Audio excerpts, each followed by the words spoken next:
Hey guys, it's Karina here with another video. So today I have a guest special on my channel. This is my friend Shannon.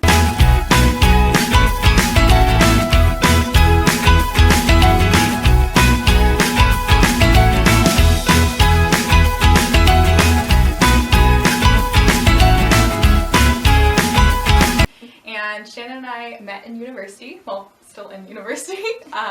Anyway, so we met through French class.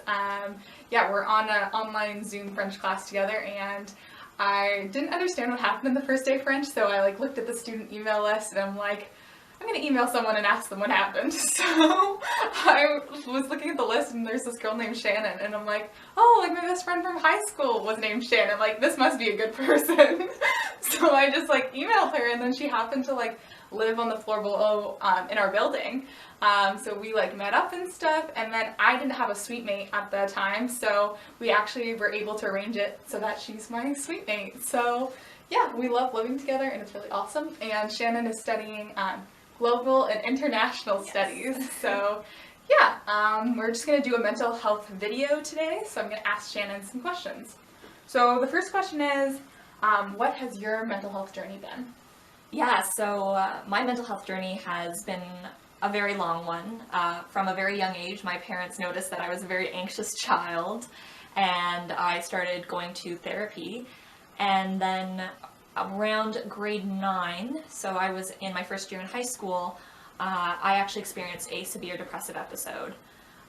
So that was really difficult for me and my family, but thankfully within a few months I was able to get the help I needed and see a psychiatrist and go to counseling and just really address the underlying issues, and I was able to heal. And since then I have been doing a lot of mental health advocacy work and really just trying to spread awareness about mental illness to help other people. That's amazing. So what resources have you accessed to help you with your mental health? Yeah, so as I mentioned, I've been going to therapy for quite a long time, since I was around 5 years old. And then also, and that is so important. Yeah. Therapy, I think it's something that a lot of people are scared of, but when you find the right fit, it definitely makes all the difference. Another thing, I am on medication, so for me, psychiatry was another part of my journey. Over the years, I've accessed multiple mental health helplines, Kids Help Phone when I was younger, and they not only have helplines, but they also have information on their website, and there's tons of resources that you can find online to just become more informed about what's happening. And for me, I've always been someone who, the more I know, the less scary something is. For sure. So I definitely recommend that. What has been your biggest learning experience through your mental health journey? So I would have to say the biggest lesson I've learned is that healing is not going to be linear. And I think we have this idea in our minds sometimes that there's going to be, you just have to get through the bad times and then it's going to be smooth sailing.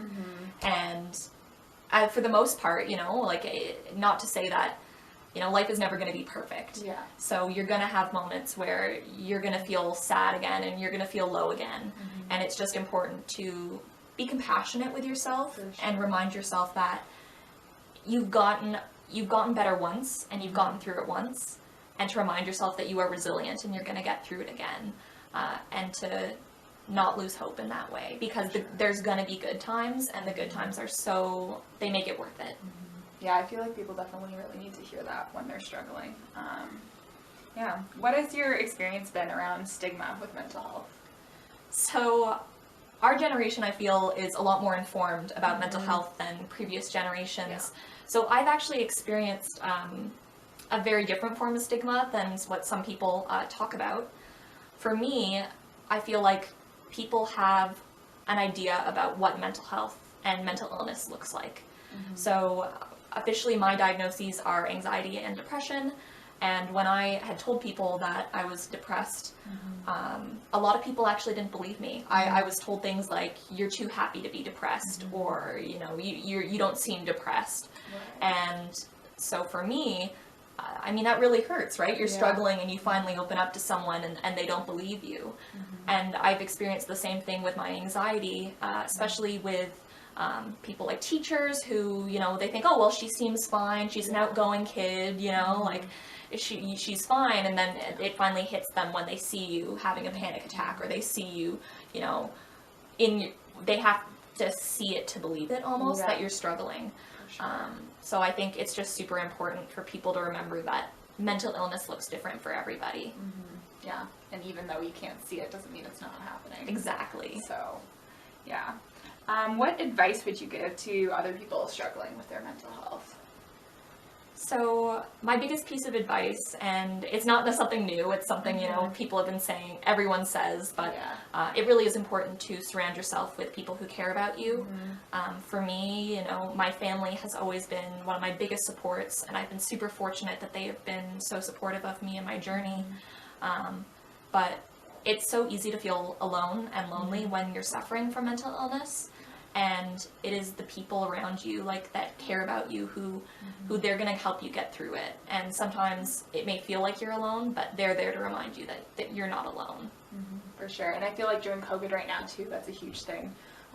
As people are really struggling to find that, like, inner community of people who can support them. But just know that, like, building a support network takes time, and that you'll eventually find those people. You just got to look for them.